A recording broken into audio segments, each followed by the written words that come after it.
Yo, Hegassen here, and I just recorded this entire thing, only to find out that all of the audio was out of sync, so I got to do it all over again.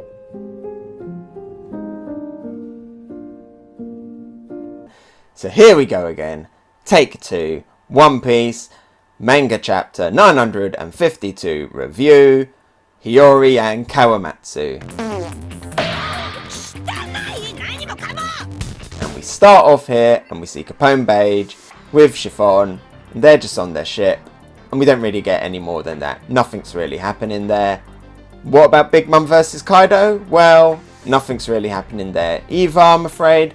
Was really hoping that this week we get back into this chapter after the 2-week break. We see a lot more of Big Mom versus Kaido. We get like 2 shots of it and that's about it. When we do go to Onigashima, we spend most of it with Queen. There's some fun stuff there with Queen. He's gifters, you know, he's men. They're like, we need to get out of here. Onigashima's going to get destroyed. Queen is like, why do you want to get out of here, you cowards? You guys stay put. Oh, I think I might be needed at Udon prison, by the way, so I'm just going to go. And any excuse he can get, he wants to go back to Udon prison. I do like that dynamic. That's pretty funny. But I just wish we got to see more of that fight between Big Mom and Kaido. I'm sure the anime will do that, but I don't want to have to wait to the anime to see that. I'd love to see it here on the actual manga panels with Oda's artwork. Oh well, hopefully next week. The main focus on this chapter though, it was actually around the Alliance and around getting the Alliance forces and what's next for the Alliance. And what is next for the Alliance is their need for weapons. But we start off in Udon prison, where we see the newest additions to the Alliance allies, and they are the Yakuza bosses, and I still haven't quite committed their names to memory, so I'm going to have to read them off the manga chapter. But there's some pretty interesting characters. I quite like their designs. They're pretty cool. A lot of good details in them. Again, talking about the anime, I'm sure when we see them in the anime, they're going to be extremely bright and colourful like a lot of the Wano characters are. And their names are Blood, Letter, Umasa, who's like this cat guy. He's like kind of the big muscles of the group. He's got these 2 little bells on his hair. He's pretty cool. We got the one that we've seen before, the guy with that Hakuba, Cavendish Hakuba like smile. His name is Broken Hat Sunagoro.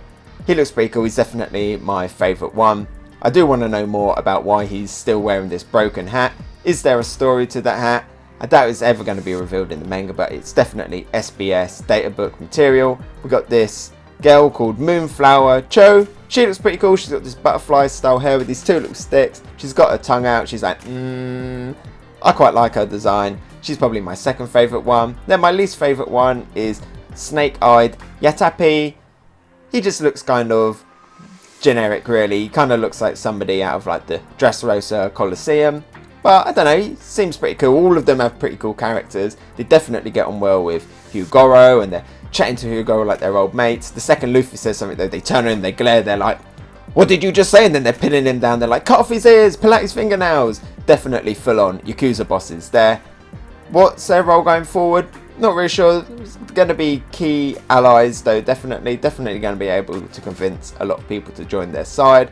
Are they strong? Well, they held down Luffy and they weren't intimidated by him, so interesting to see where these characters go. We get Raizo here and we get lots more of the new budding relationship, the new bromance between Raizo and Caribou. I really like that. It reminds me very much of Impel Down, where we have Buggy and Mr. Free, 2 characters from completely different arcs, meeting up and becoming friends. That's what we're getting here, and I love that stuff. This is the kind of stuff that I love in One Piece the most. And Raizo, he tells Kinemon about the fact that they got all these resources and confirms the fact that what they need next is weapons. Because even though they have Kaido's weapons about, the people of Wano, they want to fight Kaido with their own weapons, with Wano's weapons, and that is what Kinemon needs. Kinemon needs weapons, and what I need is likes. So if you could drop a little like, that'd be very much appreciated. Helps the channel so much getting the videos out there. Only takes a second, and honestly, I'd really appreciate it. And now back to these weapons. In this chapter, there are 2 solutions presented as to the weapons problem. The first is when Kinemon says, right guys, I'm off to Amigasa village on my great big fire chicken. And who lives in Amigasa village? Well, that is Tengayama Hitetsu, the weaponsmith, who specifically makes swords. So that's one solution to the weapons problem. And it's hinted here that Kinemon and Hitetsu, they probably actually have a little bit of a history. Maybe Kinemon was the person that Hitetsu was waiting for. And the other solution is, who else in Wano do we know has a lot of weapons? That person is Gyukimaru, and Zoro and Hiyori went off to find Gyukimaru because Gyukimaru had taken Zoro's sword, Shusui, and Zoro absolutely wants that back.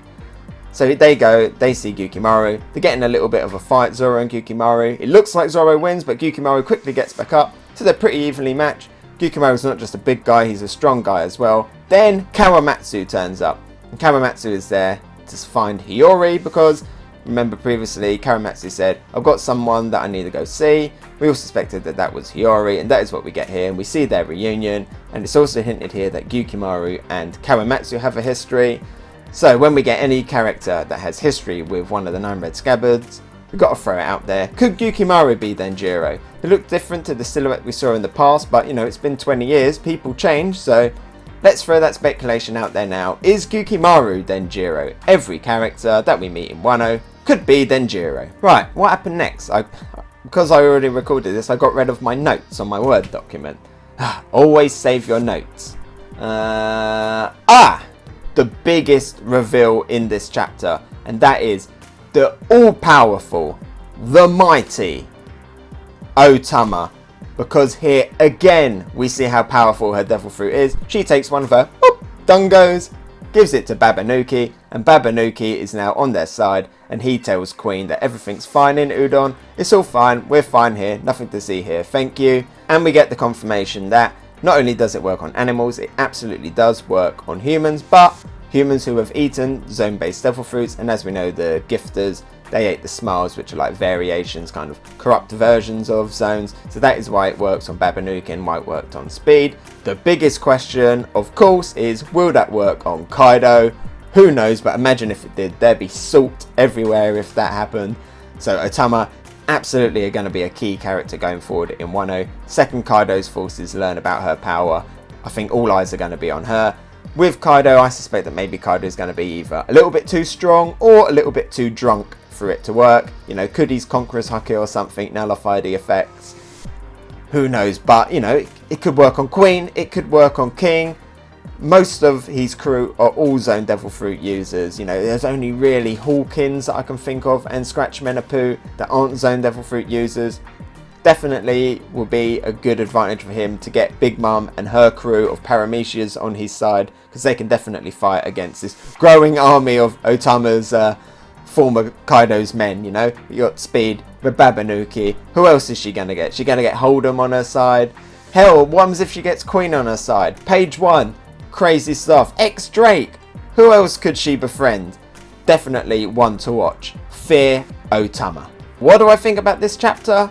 I was a little bit disappointed at the fact that we didn't get the big continuation of Big Mom versus Kaido. It was a pretty funny chapter though, and there was lots of good information. So for me, I'm just going to give this one, for the second time today, a purple tier. Not going to give it full marks because I was, like I say, a little bit disappointed. Hopefully the Big Mom versus Kaido stuff won't be skipped. I guess we'll just have to wait till next week to find out. Hey, so thanks for watching. What did you think? Let me know about it in the comments below. And if you enjoyed my video, maybe give it a like, and if you really liked it, why not subscribe? You can follow me on Twitter, Instagram and Twitch. Oh, and here's a related video you might enjoy, and something more fresh. I've been Hegassen, and I'll talk to you next time. Bye!